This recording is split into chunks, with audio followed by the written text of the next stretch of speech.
Tengan todos muy, pero muy buenas tardes. María Elena Loría aquí como todos los jueves, siempre con ustedes, tratando de traerles todas las bendiciones que Dios quiera darnos, apartarnos del mal, comprender la vida de Cristo aquí en la tierra, ser cada día mejor nosotros aquí en la tierra y así sucesivamente ir aprendiendo y mejorando un poquito más cada día.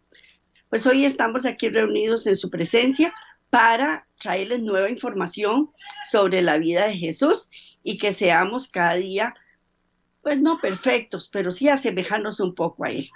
Así es que hoy vamos a ver a Leví, el llamado de Leví Mateo, siempre dentro del deseado de toda la gente. Y como siempre agradecemos a Radio Costa Rica. Pueden vernos a través de YouTube, Laicos en Acción, puede oírnos a través de Radio Costa Rica y puede también vernos en Facebook y en las redes sociales. Y es para nosotros siempre un placer estar con ustedes.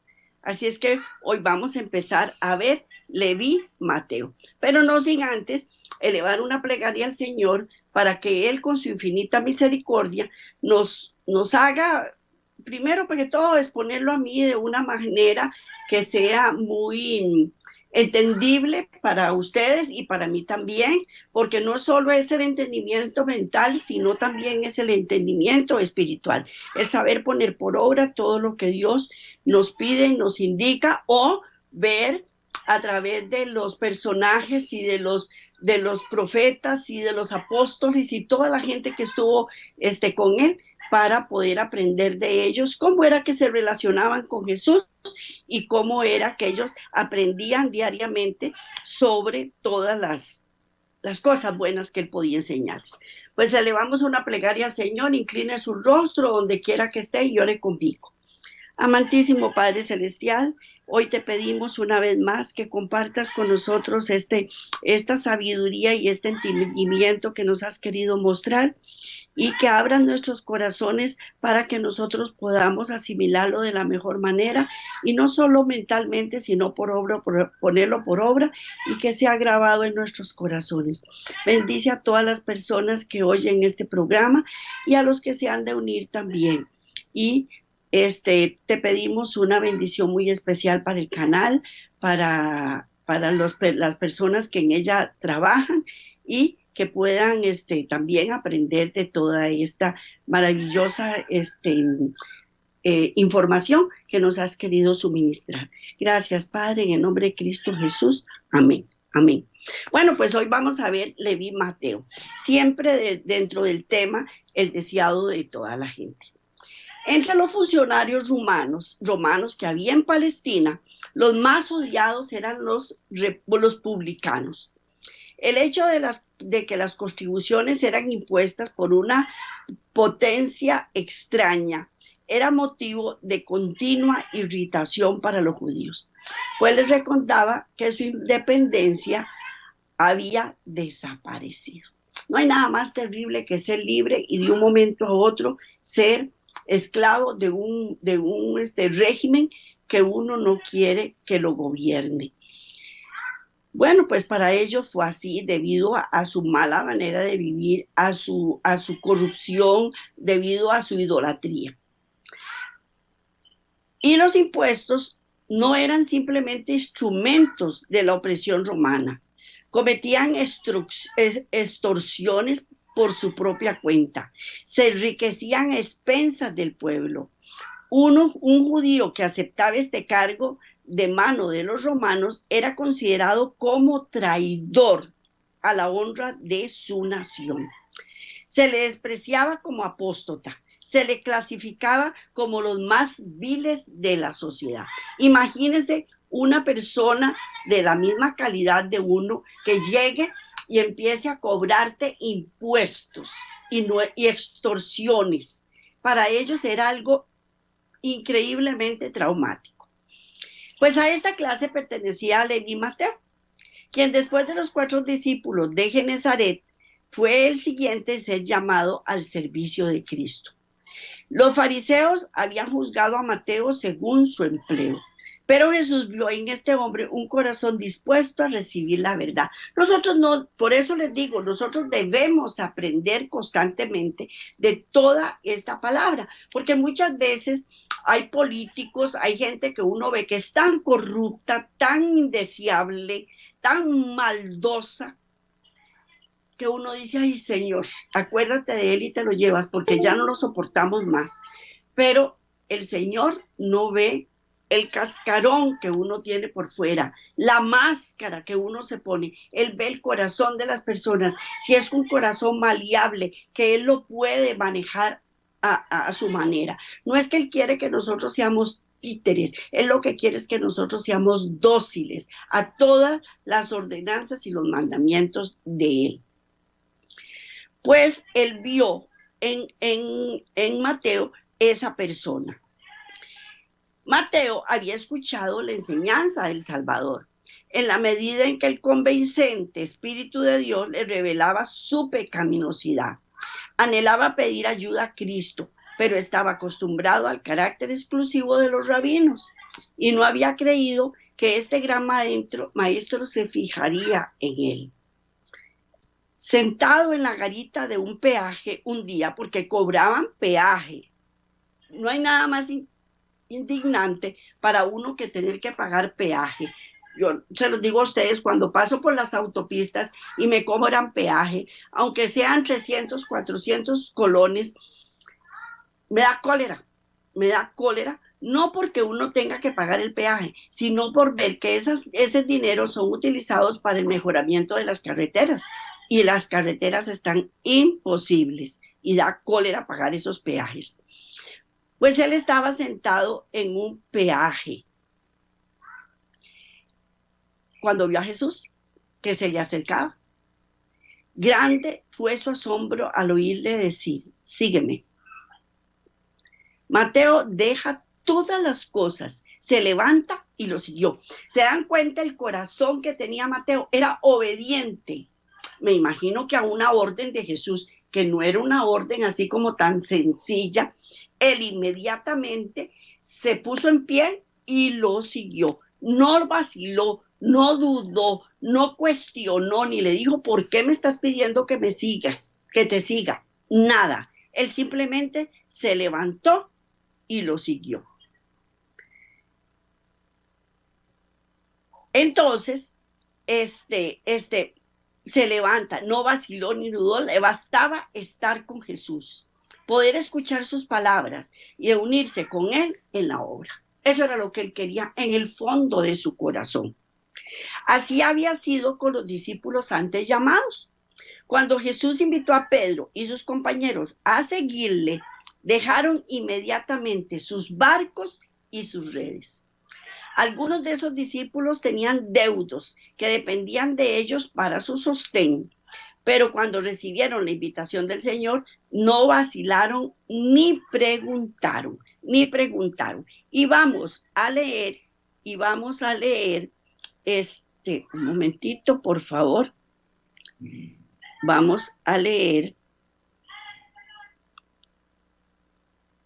Bueno, toda esta información, como siempre yo se los digo, la van a encontrar en Mateo 9:9, de 9 del 9 al 17, en Marcos 2 del 14 al 22 y en Lucas 5 del 27 al 39. Son versículos muy largos son temas muy largos que yo no puedo leérselos a ustedes aquí porque pierdo demasiado tiempo. Entonces, les pido por favor que los lean.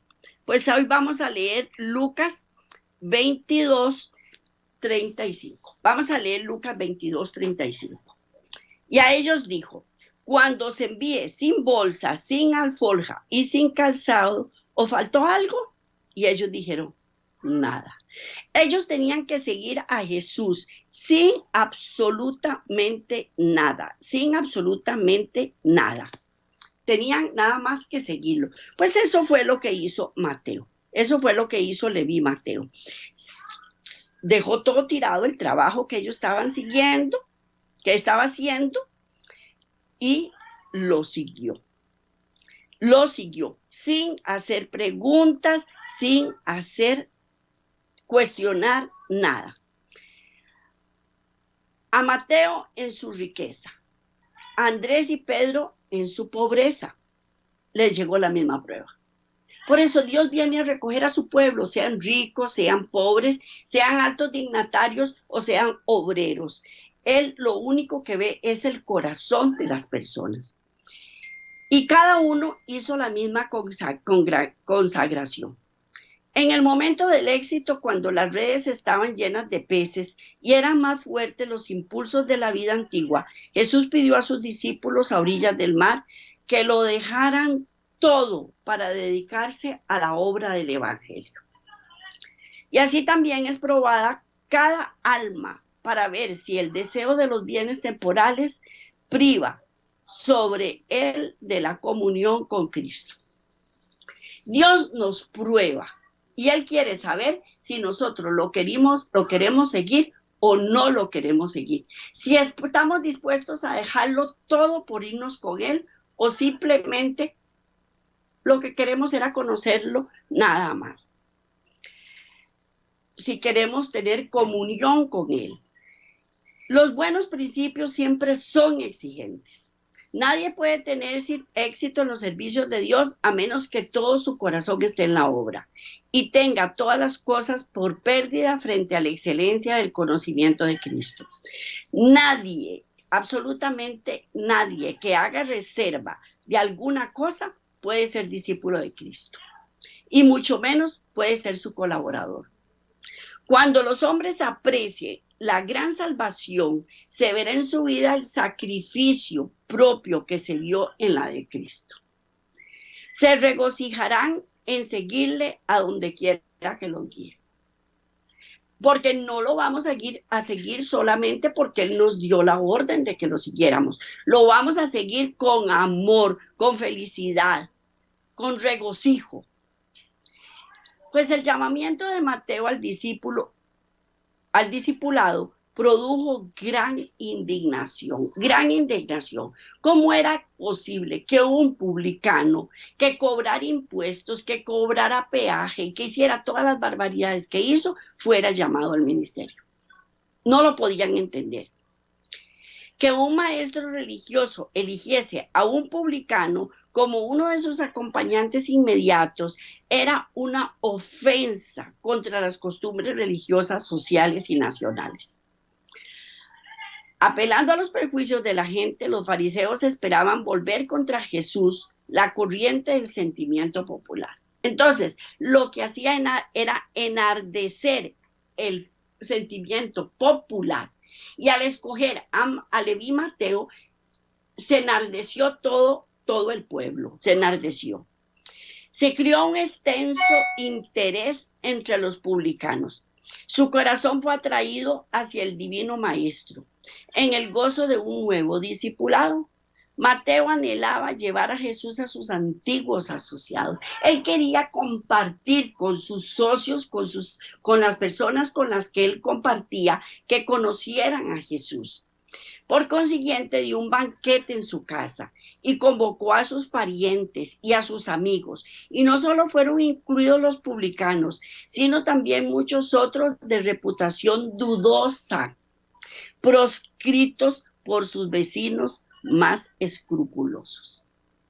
Porque Dios escoge a las personas, sean buenas o sean malas, para que lo sigan. Porque como se los dije, Él no ve lo que estamos haciendo, sino que lo que ve es lo que nosotros, es lo que Él va a hacer en nosotros. Y cómo al final del camino, Él va a ver el cambio que hubo en nosotros. Y el agasajo fue dado en honor a Jesús, y Él no vaciló en aceptar la cortesía. Bien sabía que ésta ofendería al partido farisaico y lo comprometería a los ojos del pueblo, pero ninguna cuestión de política podía influir en sus acciones. Para él no tenía peso las distinciones externas. Lo que atraía a su corazón era el alma sedienta de agua viva. Eso era lo que él atraía. Y él fue a la reunión. ¿Por qué? Porque es una forma de llegar a cierto tipo de personas. Y él, todos los apóstoles que escogió eran para cumplir con con algún objetivo, para cumplir con algún objetivo. Y él lo que buscaba era personas que sedientes de esa agua viva que él podía darles. Jesús se sentó como huésped honrado en la mesa de los publicanos, demostrando por su simpatía y amabilidad social que reconocía la dignidad de la humanidad. Y los hombres anhelaban hacerse dignos de su confianza. Y sobre sus corazones sedientos caían sus palabras con poder bendecido y vivificador, despertando en ellos nuevos impulsos y presentando la posibilidad de una nueva vida a estos parias de la sociedad. Porque muchas veces uno cree que son parias de la sociedad los indigentes que andan en la calle, el borrachito de la esquina, el drogadicto. No. Hay parias que son distinguidos también. Hay parias que son distinguidos también. Y esos eran de la sociedad. En reuniones tales como esta, no pocos fueron impresionados por las enseñanzas del Salvador, aunque no le reconocieron hasta después de su ascensión. Cuando el Espíritu Santo fue derramado y 3,000 fueron convertidos en un día, había entre ellos muchos que habían oído por primera vez la verdad en la mesa de los publicanos. ¡Qué bendición! ¡Qué bendición fue la venida de Cristo! Porque Él vino a salvarnos a todos, absolutamente a todos, sin excepción de personas, porque Cristo no hace excepción de personas. Y aunque sean publicanos, que para unas personas son malos, para Cristo no. Y Él estuvo en la mesa de los publicanos, ¿verdad? Y entre ellos llegaron muchos al mensaje del evangelio también. Y llegaron a ser mensajeros del evangelio. Para Mateo mismo, el ejemplo de Jesús en el banquete fue una gran lección, una gran lección. El publicano despreciado vino a ser uno de los evangelistas más consagrados y en su propio ministerio siguió muy de cerca las pisadas del maestro. Cuando los rabinos supieron de la presencia de Jesús en la fiesta de Mateo, aprovecharon la oportunidad para acosarle. Pero decidieron obrar por medio de los discípulos. Despertaron sus prejuicios. Esperaban enajenarlos de su maestro. Su recurso consistió en acusar a Cristo ante los discípulos y a los discípulos ante Cristo, dirigiendo sus flechas a donde había más probabilidad de producir heridas. Así ha obrado Satanás siempre, desde que se manifestó desafecto en el cielo. Y todos los que trataban de causar discordia y enajenamiento son impulsados por este espíritu. Cuando uno anda jalando de aquí para allá, porque el que lleva siempre trae y está poniendo cizaña entre varias personas, uno no se está dando cuenta que el que está siguiendo es al enemigo. Y les preguntó, con cizaña, ¿por qué come Mateo con los publicanos y pecadores? ¿Por qué? Les preguntaba. Y ahí les preguntaban a todos los discípulos, los envidiosos rabinos.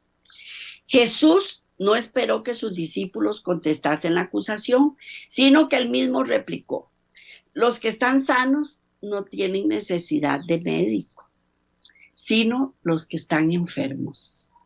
Andad pues y aprended qué cosa es misericordia quiero y no sacrificio. Porque no he venido a llamar a justos, sino pecadores al arrepentimiento. Los fariseos pretendían ser espiritualmente sanos y por lo tanto no tener necesidad de médico, mientras que consideraban que los publicanos y los gentiles estaban pereciendo por la enfermedad del alma. ¿No consistía pues su obra como médico en ir a clase que necesitaba ayuda? Claro que él andaba buscando a todos los enfermos, a todos los que le necesitaban, a todos los que necesitaban su ayuda. Pero, aunque los fariseos tenían alto concepto de sí mismos, estaban realmente en peor condición que aquellos a quienes despreciaban. Los publicanos tenían menos fanatismo y suficiencia propia, y así eran más susceptibles a la influencia de la verdad. Jesús dijo a los rabinos, anda pues y aprended qué cosa es misericordia quiero y no sacrificio. Así se demostró que mientras aseveraban exponer la palabra de Dios, ignoraban completamente su espíritu. Ellos hacían todo de palabra, con su mente nada más, pero no con sus corazones. Los fariseos fueron acallados por el momento, pero quedaron tanto más resueltos en su enemistad. Buscaron luego a los discípulos de Juan el Bautista y trataron de levantarlos contra el Salvador. Estos fariseos no habían aceptado la misión de Juan el Bautista. Habían señalado con escarnio su vida abstemia, sus costumbres sencillas, sus ropas burdas y le habían declarado fanático. Porque él denunciaba la hipocresía. Había resistido a sus palabras y había tratado de incitar al pueblo contra él. El Espíritu de Dios había obrado en los corazones de estos escarnecedores, convenciéndolos de pecado, pero habían rechazado el consejo de Dios y habían declarado que Juan estaba poseído de un demonio. Óigame la situación, rechazan a Juan el Bautista por su forma de comer, por su forma de vestir, por su forma de comportarse, pero ahora querían poner a Juan el Bautista en contra del maestro y al maestro también en contra de Juan el Bautista, porque ellos trabajaban así, como trabaja el demonio. Pero ahora que Jesús había venido y andaba entre la gente comiendo y bebiendo en sus mesas, lo acusaban de glotón y de bebedor. Los mismos que hacían estas acusaciones eran culpables, así como Satanás representa falsamente a Dios y le reviste de sus propios atributos. La conducta de los mensajeros de Dios fue falseada por esos hombres perversos, porque eran perversos. Los rabinos predicaban la palabra, pero era de boca nada más. En su corazón ellos eran malos.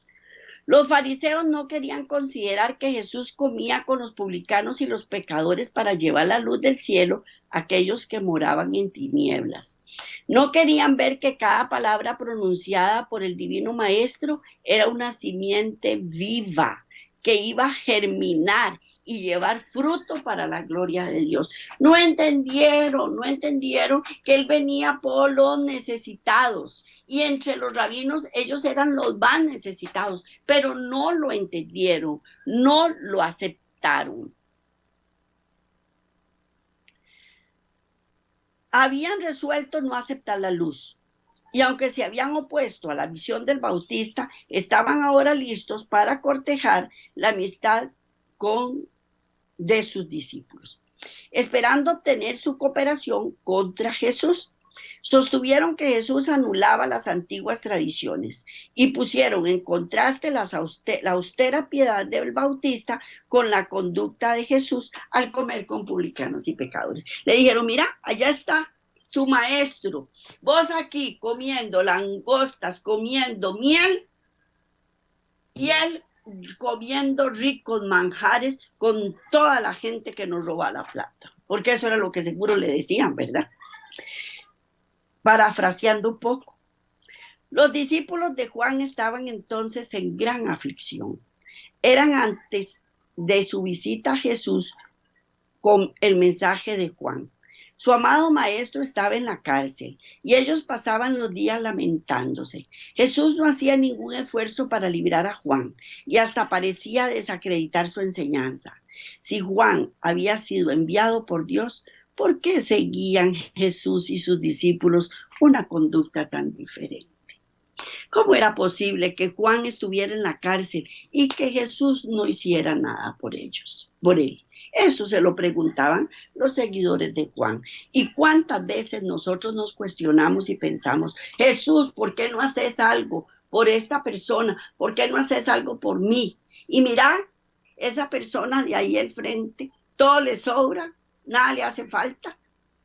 Y yo aquí pasando penurias y cada día tienen más plata y yo aquí cada día me hago más pobre o cada día estoy más enferma o cada día estoy más sola. Pues los discípulos de Juan no comprendían bien la obra de Cristo. Pensaban que tal vez las acusaciones de los fariseos tenían algún fundamento. Observaban muchas de las reglas prescritas por los rabinos y hasta esperaban ser justificados por la obra de la ley. El ayuno era practicado por los judíos como un acto de mérito y los más estrictos ayunaban 2 días cada semana. Los fariseos y los discípulos de Juan ayunaban 2 días también cada semana. Los fariseos y los discípulos de Juan ayunaban cuando los últimos vieron a Jesús con la pregunta, ¿por qué nosotros y los fariseos ayunamos muchas veces y tus discípulos no ayudan? No ayunan. Claro, ellos veían a Jesús sentando y comiendo con todo el mundo y ellos haciendo ayuno. Pero ¿qué es lo que le pasa a Jesús? No es eso lo que tiene que hacer. No lo entendían.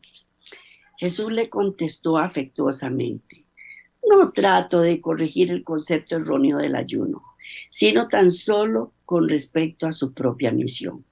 Y los hizo empleando la misma figura que el Bautista había usado en su testimonio acerca de Jesús. Y vamos a ver qué había dicho Juan. Vamos a ver qué había dicho Juan. El que tiene esposa es el esposo. Más el amigo del esposo que está a su lado y le oye, se goza grandemente de la voz del esposo. Así pues, mi gozo está cumplido. Repito, Juan 3:29. El que tiene esposa es el esposo. Más el amigo del esposo que está a su lado y le oye, se goza grandemente de la voz del esposo. Así pues, mi gozo está cumplido. O sea, teníamos que estar gozosos de que el esposo estuviera con nosotros. Él es nuestro esposo. Nosotros somos la iglesia. ¿Quién es el esposo de Cristo? Su iglesia. Los discípulos de Juan no podían menos que recordar estas palabras de su maestro. Y siguiendo con la ilustración, Jesús dijo, ¿podéis hacer que los que están de bodas ayunen, entre tanto que los esposos están con ellos? ¿Podemos ir a una fiesta a ayunar? No, no podemos. Una fiesta representa ir a comer. Y todo el mundo tenía que estar de fiesta porque el novio había llegado. Y eso es lo que Jesús quería, que celebraran su llegada. No para andar comiendo, sino para que le demostraran el amor que sentían por él y lo siguieran. El príncipe del cielo estaba entre su pueblo. El mayor don de Dios había sido dado al mundo. Había gozo para los pobres porque Cristo había venido a ser los herederos de su reino. Había gozo para los ricos porque les iba a enseñar a obtener las riquezas eternas. Había gozo para los ignorantes porque los iba a hacer sabios para la salvación. Había gozo para los sabios, pues Él les iba a abrir misterios más profundos de los que jamás hubieran sondeado. Verdades que habían estado ocultas desde la fundación del mundo, iban a ser reveladas a los hombres por la misión del Salvador. Juan el Bautista se había contentado de contemplar al Salvador. Qué ocasión de regocijo tenían los discípulos con su privilegio de andar y hablar con la majestad del cielo. Esta no era para ellos tiempo de llorar y ayunar. Debían abrir su corazón para recibir la luz de su gloria, a fin de poder derramar luz sobre aquellos que moraban en tinieblas y sombra de muerte. ¿Era un regocijo que Él estuviera con nosotros o no debía ser un regocijo? Claro que debía ser un regocijo. Las palabras que de Cristo había evocado en un cuadro brillante, pero lo cruzaba una densa sombra que solamente su ojo discernía. Vendrán días, les dijo, cuando el esposo será quitado. Entonces ayunarán estos días. Y vamos a leer Juan 16, 19 al 20. Juan 16, del 19 al 20. Jesús conoció que querían preguntarle y les dijo: preguntáis entre vosotros acerca de esto que te dije, todavía un poco y no me veréis, y de nuevo un poco y me veréis. De cierto os digo que vosotros lloraréis y lamentaréis, y el mundo se alegrará, pero aunque vosotros estéis tristes, vuestra tristeza se convertirá en gozo. Él les anunciaba que iba a estar con ellos poco tiempo y que después lo iban a ver por otro poco tiempo.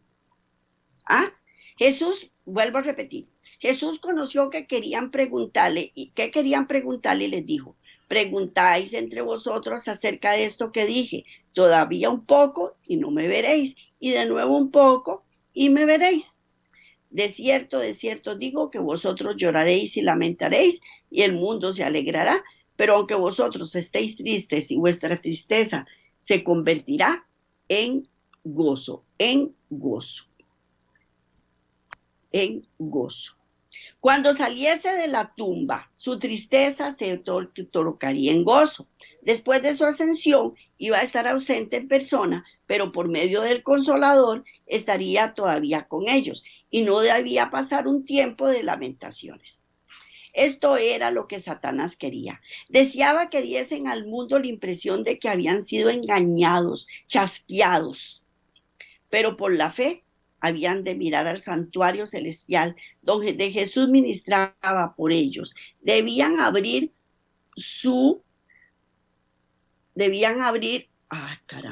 pensé que no puedo. Deberían abrir su corazón al Espíritu Santo, su representante, y regocijarse en la luz de su presencia. Sin embargo, iban a venir el día de tentación y prueba, cuando serían puestos en conflicto con los gobernantes de este mundo y los dirigentes del reino de las tinieblas, cuando Cristo no estuviese personalmente con ellas y no alcanzaran a discernir al Consolador. Entonces sería más apropiado ayunar. ¿Cuándo es que debemos ayunar? Cuando el tentador está cerca y quiere revolcarnos, porque es lo que hace es venir a revolcarnos. Entonces nosotros ahí debemos ayunar y suplicarle a Dios y al Consolador que esté con nosotros.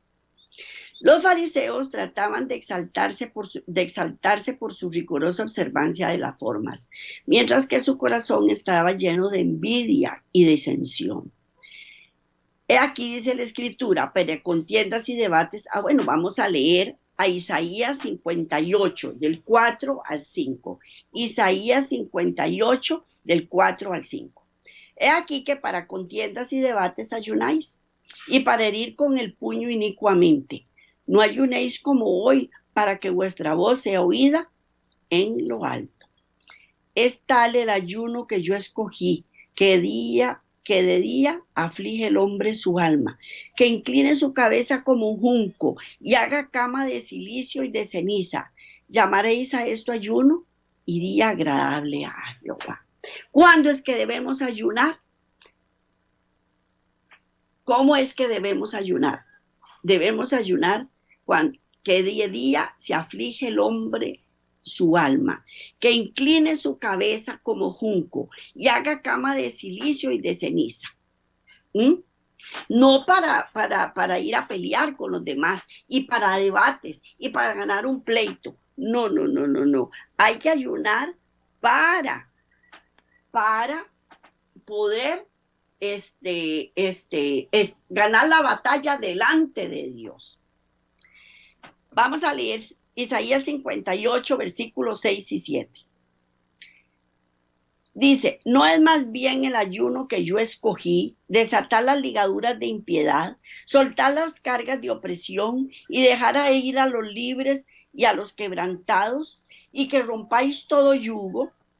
¿No es que partas tu pan con el hambriento y a los pobres errantes albergues en casa, que cuando veas al desnudo lo cubras y no le escondas de tu hermano?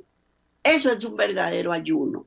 El verdadero ayuno es quitar la impiedad de nuestros corazones, quitar la opresión que hacemos hacia otras personas, dejar libres a los quebrantados, romper todo yugo, albergar a gente en la casa que realmente necesita, vestir al desnudo y no esconderme de mi hermano, y no esconderme de mi hermano,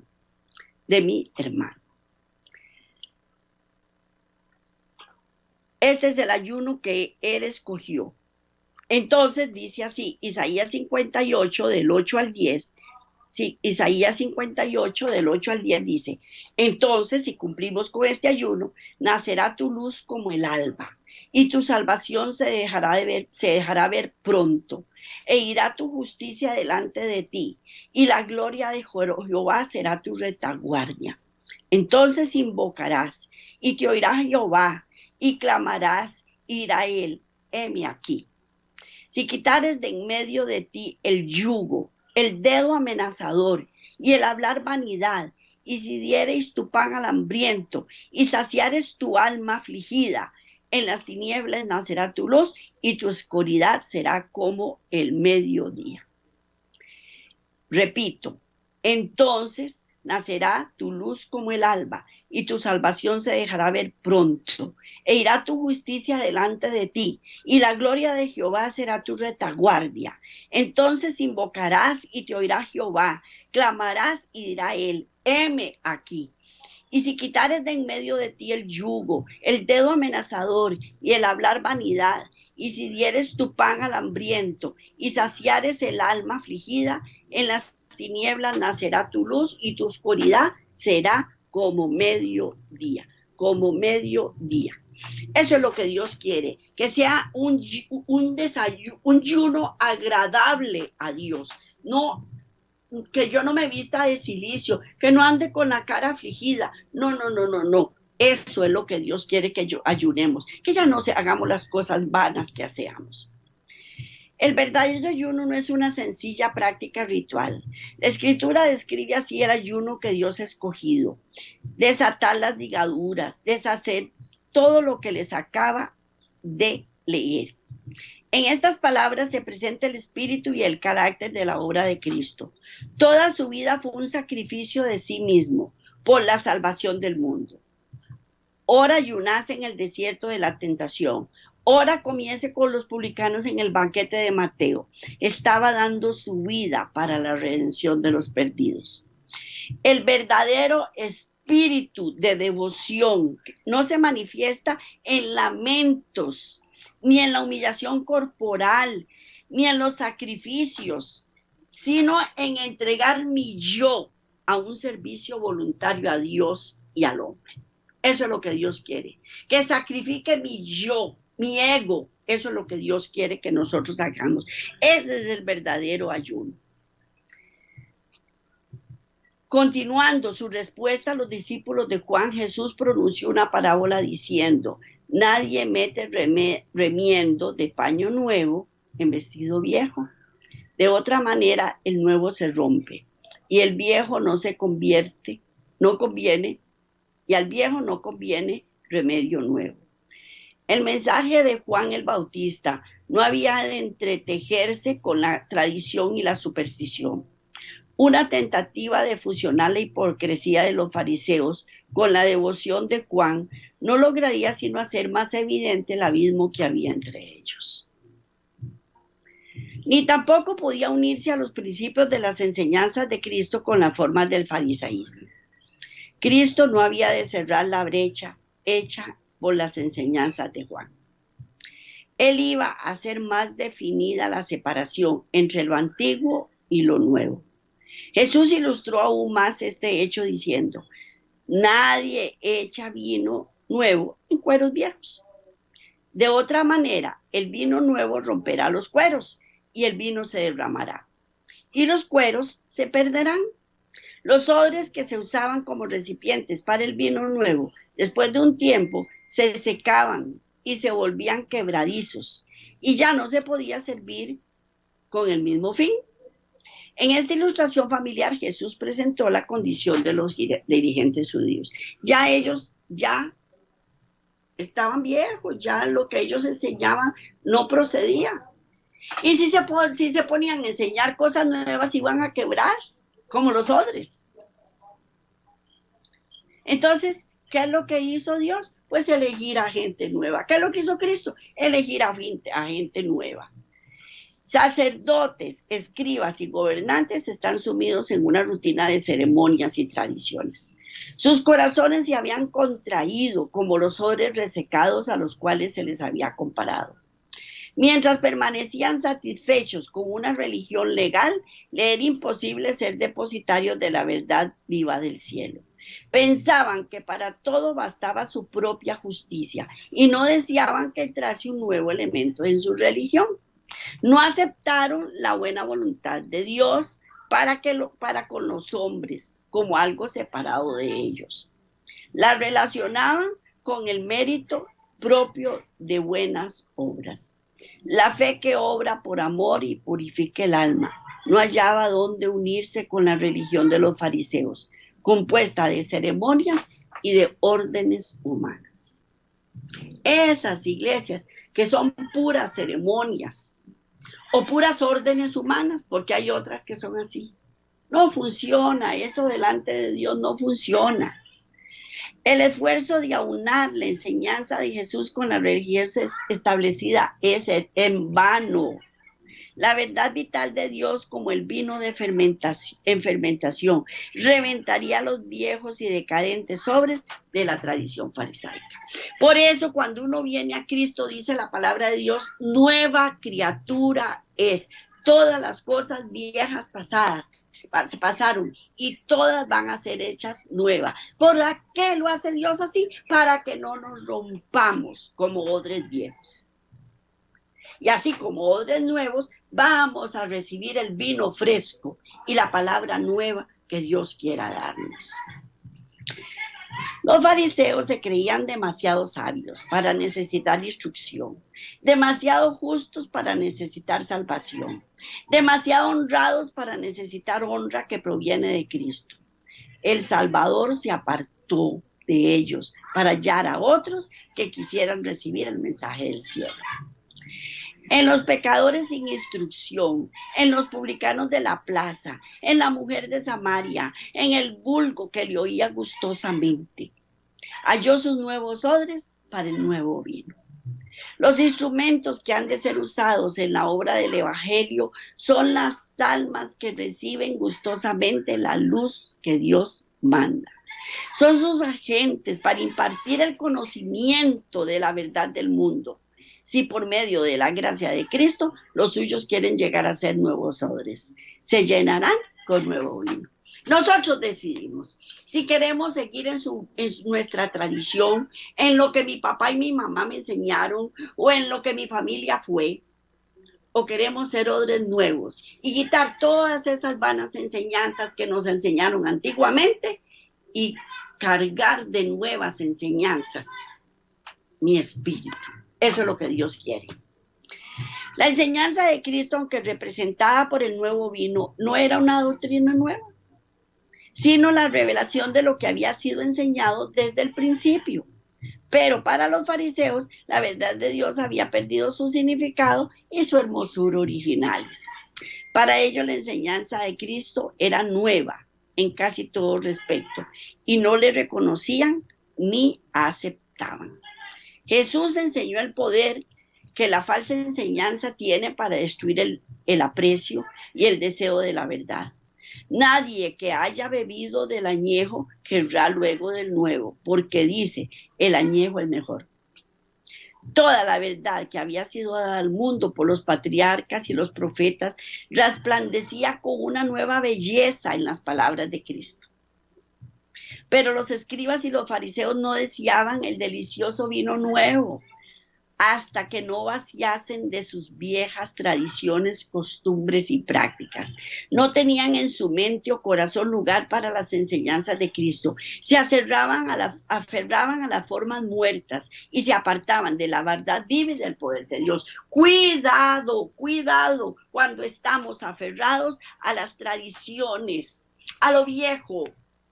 Estamos despreciando lo nuevo, lo verdadero, lo que Dios quiere que nosotros aprendamos. Y tenemos que tener cuidado con las nuevas enseñanzas que son mezcladas entre la mentira y la verdad, y no debemos aceptarlas. Esto ocasionó la ruina de los judíos y será la ruina de muchas almas de nuestros tiempos.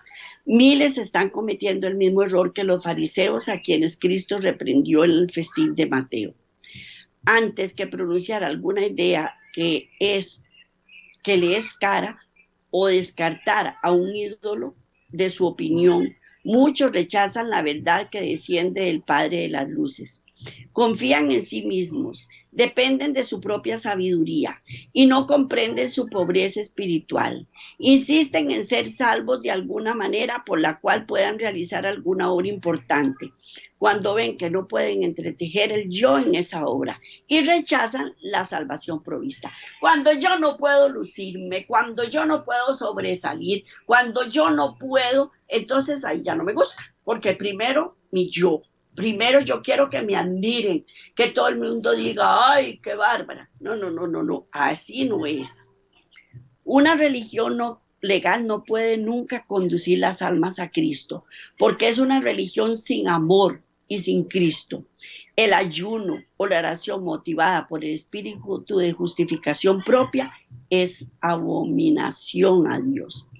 La solemne asamblea para orar, la repetición de ceremonias religiosas, la humillación externa, el sacrificio imponente proclaman que el que hace estas cosas se considera justo, con derecho al cielo, pero es todo un engaño. Nuestras obras no pueden nunca comprar la salvación. Nunca podemos comprar la salvación. Como fue en los días de Cristo, así es hoy. Los fariseos no reconocen su indigencia espiritual. A ellos llega el mensaje, porque tú dices, soy rico y estoy enriquecido y no tengo necesidad de ninguna cosa. Bueno, vamos a leerlo en Apocalipsis 3:17. Apocalipsis 3:17. Dice, tú dices, soy rico, me he enriquecido y de ninguna cosa tengo necesidad.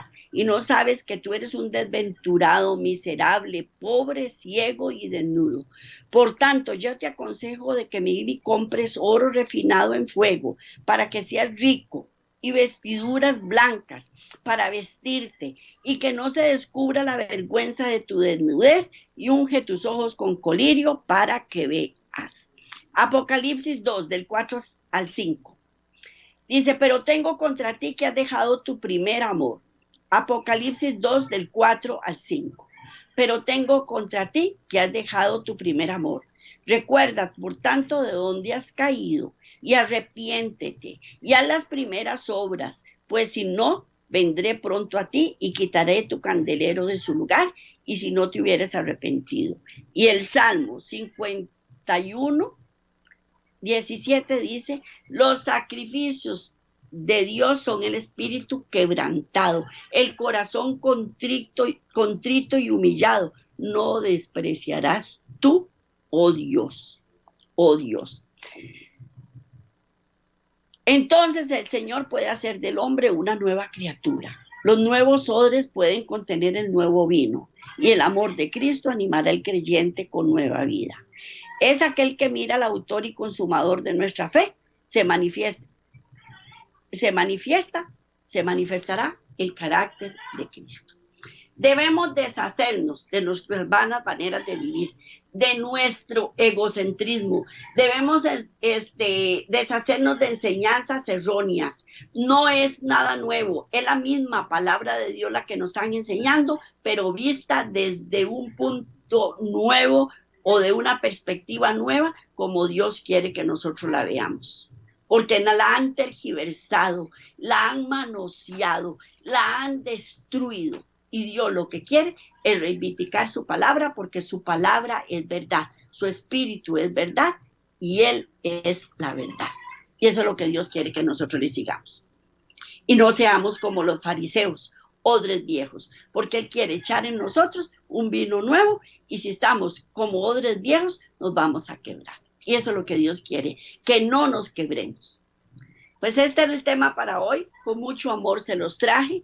Con muchísimo amor se los traje, y espero que lo hayan disfrutado como yo lo disfruté. Y nos vemos de hoy en 8, si Dios quiere.